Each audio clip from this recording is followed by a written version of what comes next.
दोस्तों सुजलॉन एनर्जी की बात करें तो यहाँ पे दो बड़ी ब्रेकिंग न्यूज निकल के आ रही है जिनको हम एक एक करके डिस्कस करने वाले हैं। वैसे सुजलॉन एनर्जी के स्टॉक में आज कुछ गिरावट थी और इसके पीछे वजह थी कि सुजलॉन एनर्जी पे बड़ी पेनल्टी लगी है कस्टम ड्यूटी विभाग की तरफ से। मामला पुराना है 2016-17 का, लेकिन अभी इसके ऊपर पेनल्टी लगे तो उसका थोड़ा सा असर तो निगेटिव देखने को मिलेगा, लेकिन ओवरऑल स्टॉक बहुत मजबूत लग रहा है।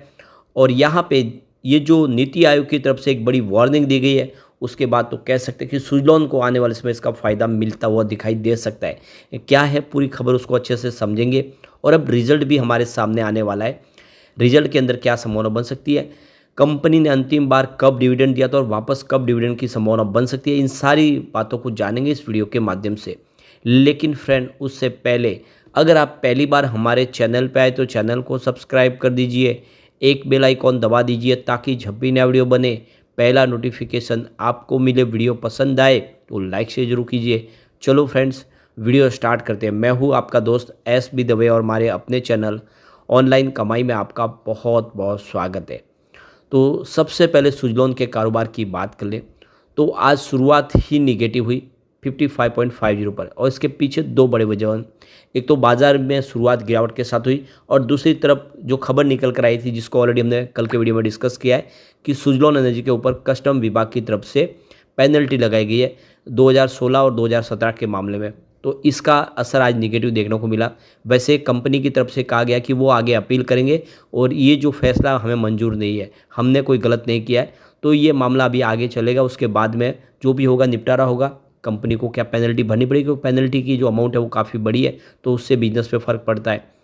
वैसे आप देख सकते हो कि आज ये 55.72 का हाई बना, तो देख सकते हो कि आज इसमें तेज़ी बन नहीं पाई स्टॉक में, लेकिन जो लो है उससे रिकवरी ज़बरदस्त है, क्योंकि दिन का जो लो 53.82 तक चला गया था, स्टॉक काफ़ी नीचे गया, लेकिन जो रिकवरी देख लो बहुत ही ज़बरदस्त है। क्लोजिंग 55.33 पर के आसपास रही है, ये सबसे बड़ी बात है। निचले लेवल से जो स्टॉक रिकवर हुआ है मात्र 0.98% की गिरावट के साथ में ही इसने क्लोजिंग दी है, तो इससे एक बात साबित होती है कि यहाँ पे स्टॉक बहुत मजबूत है और ये लगातार 55 का इसका सपोर्ट बना हुआ है। उससे नीचे स्टॉक जाता है फिर एक बाउंस बैक देखने को मिलता है।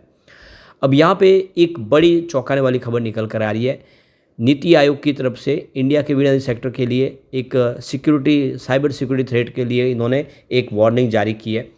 तो नीति आयोग का कहना है कि इंडिया के अंदर जो विंड टर्बाइंस जो इंस्टॉल किए जाते हैं उसमें जो यहाँ पे जो पार्ट्स लगाए जाते हैं वो चाइना से इंपोर्ट किए जा रहे हैं, और जो चाइनीज़ इंडस्ट्रीज है वो काफ़ी सस्ते प्रोडक्ट बनाती है। उसके पीछे वजह की गवर्नमेंट की तरफ से उनको इंसेंटिव दिया जाता है जिससे इंडिया के मुकाबले वो सस्ते में इक्विपमेंट बनाती है, और इंडिया की जो विंड टर्बाइन कंपनियाँ वो वहाँ से इंपोर्ट कर रही है।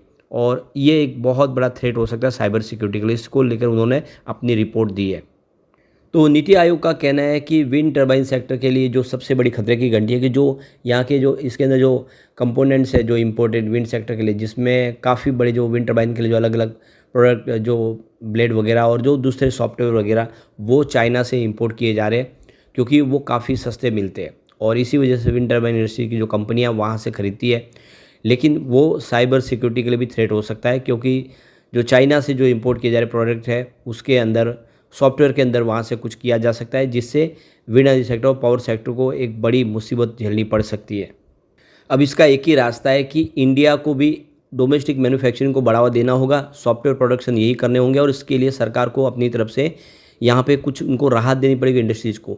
यहाँ पे सरकार की तरफ से कोई बेनिफिट दिया जाएगा, टैक्स में राहत दी जाएगी, इसके अलावा इंसेंटिव दिया जाएगा, तभी जो मैन्युफैक्चरर है वो इंडिया में ही सारे के सारे इक्विपमेंट बनाएंगे, जिससे जो आने वाले समय जो साइबर सिक्योरिटी का जो थ्रेट है उसको कम किया जा सकता है।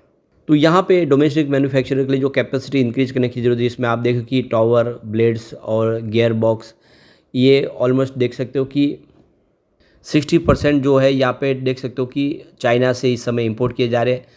और ये देख सकते हो कि चाइना इंडिया का एक बड़ा कंपटीटर है इस सेक्टर में। विंड इक्विपमेंट जो इस समय ज़्यादा करके जो इंपोर्ट किए जा रहे हैं उसमें प्रॉब्लम दिखाई देती है, और इंडिया अभी इस मामले में बहुत पीछे है। तो विंड टर्बाइन को इंडिया में ही मैन्युफैक्चरिंग करना होगा और सारे के सारे प्रोडक्ट इंडिया में बनाने होंगे। वैसे तो आप देखें तो सुजलॉन एनर्जी ऑलरेडी इंडिया में ही मैन्युफैक्चरिंग करते हैं मेक इन इंडिया के तहत, लेकिन अभी भी कुछ जो प्रोडक्ट है वो इंपोर्ट किया जाता है, वो सारे के सारे इंडिया में अगर बनते हैं सॉफ्टवेयर वगैरह, तो फिर आने वाले इसमें राहत मिलेगी। और इसके लिए ज़रूरी है कि सरकार जो है बहुत सारे जो टैक्स है उस टैक्स के ऊपर राहत दे, जिससे जो इनपुट कॉस्ट है वो चाइना के मुकाबले कम होए, तो फिर चाइना से कोई भी इंपोर्ट नहीं करेगा प्रोडक्ट। तो इस रिपोर्ट में कहा गया है कि जो भी इंपोर्ट किए जा रहे प्रोडक्ट, जो उनको यहाँ पे इंडियन अथॉरिटी से सर्टिफिकेट मिलना चाहिए, उसकी टेस्टिंग हो, उसके बाद में ही वो कंपनी इस्तेमाल कर पाए, तो जो साइबर सिक्योरिटी उसको कम किया जा सकता है। तो कुल मिला के देख सकते हो कि सुजलॉन एनर्जी लगातार मेक इन इंडिया के तहत बहुत सारे प्रोडक्ट बना रहे हैं, तो उसको बेनिफिट मिलेगा आने वाले समय। सुजलॉन टोटल जितने भी मशीन वगैरह यहाँ पे इंडिया में ही बनाने को तैयार है, उनके पास बहुत सारा अनुभव है। और दूसरी जो बड़ी अपडेट निकल के आ रही है, ये सुजलॉन एनर्जी के जो CEO है जेपी चलसानी, उनकी तरफ से एक बड़ा बयान दिया गया है ग्रीन सेक्टर को लेकर। जेपी चलसानी का कहना है कि सरकार ने नेट जीरो कार्बन पॉलिसी का अपना जो टारगेट सेट किया है, उसमें बहुत सारी अपॉर्चुनिटी समय ग्रीन सेक्टर के लिए दिखाई दे रही है। तो आप देख सकते हो कि बहुत सारे जो फॉरेन बड़े बड़े जो पेंशन प्लान और दूसरे जो फंड हाउस है वो भी ग्रीन सेक्टर में निवेश की अनाउंसमेंट कर चुके हैं। तो मई 2024 में देखें तो कनाडा का जो पेंशन प्लान इन्वेस्टमेंट बोर्ड है, उन्होंने 1.2 गीगावाट के सोलर और विंड प्रोजेक्ट के लिए हरी झंडी दी है, जो 2025 में कंप्लीट होंगे। इसके अलावा जून 2023 में देखें तो नॉर्वेन पेंशन फंड जो KLP ने भी देखे, तो यहाँ पे करीब 168 मेगावाट के प्रोजेक्ट गुजरात के अंदर करने की अनाउंसमेंट की है। तो देख सकते हो कि विश्व की बहुत सारी कंपनियां जो इंडिया में निवेश करना चाहती है। तो सुजलॉन एनर्जी, जिन्होंने अपनी बिजनेस की शुरुआत 1995 में की थी, अब सुजलॉन एनर्जी के पास वो बहुत सारा अनुभव है, जिसके दम पे काफ़ी बड़े बड़े जो विश्व के निवेशक हैं वो सुजलॉन में निवेश करने को प्रेरित हो रहे हैं।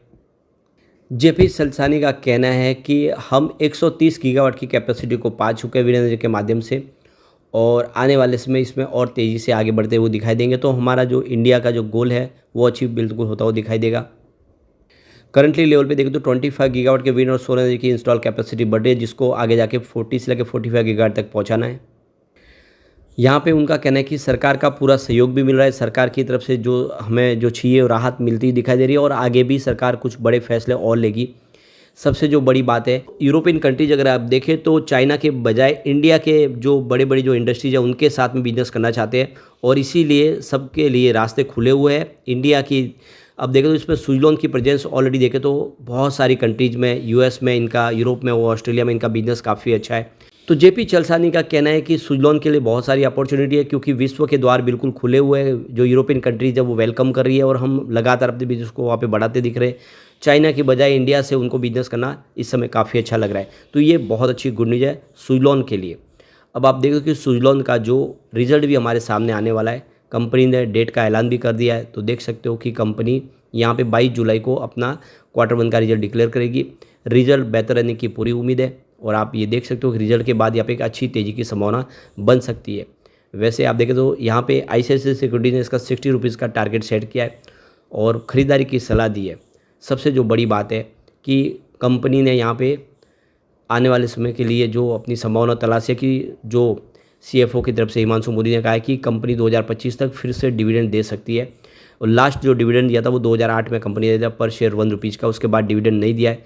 16 साल निकल गए, अब डिविडेंड की संभावना बन रही है। ऐसे में सुजलॉन में ये निवेश का सही मौका है, खरीदारी आपको करनी चाहिए। लेकिन फ्रेंड, कोई भी इन्वेस्टमेंट करने से पहले अपने फाइनेंशियल एडवाइस बड़े ले ले, या अपना खुद का रिसर्च करें, क्योंकि मैंने वीडियो आपके एजुकेशनल पर्पज़ के लिए ही बनाया। वीडियो पसंद आए तो लाइक शेयर जरूर कीजिए और चैनल को सब्सक्राइब कर दीजिए। Thank you friends.